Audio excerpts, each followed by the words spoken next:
Poland shot down drones that entered its airspace on Wednesday, with a drone-like object striking a residential building in the country's east. It's the first time a member of NATO is known to have fired shots during Russia's war in Ukraine. Poland said 19 objects had entered its airspace during a large Russian air attack on Ukraine, and that it had shot down those that posed a threat.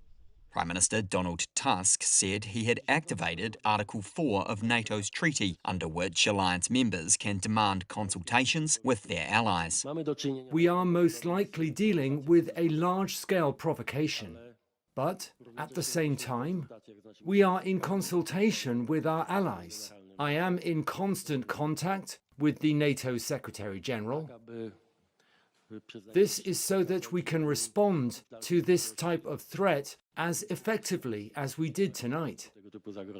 A NATO spokesperson said NATO chief Mark Rutte was in touch with Polish leadership and the alliance was consulting closely with Poland. A source said NATO was not treating the incident as an attack, but as an intentional incursion.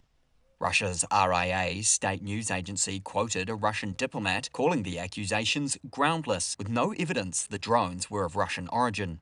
Ukrainian President Volodymyr Zelensky said Russia used over 400 drones and 40 missiles in attacks on Ukraine overnight, with at least 8 Iranian-made drones aimed towards Poland. He said it sets an extremely dangerous precedent for Europe and a strong response from all partners is needed.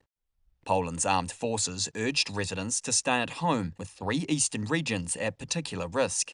Countries bordering on Ukraine have reported occasional Russian missiles or drones entering their airspace in the past during the war, but not on such a large scale. The incident could feed into tightening sanctions on Moscow. European countries are hoping to persuade US President Donald Trump to join them in imposing sanctions after peace talks have proved fruitless.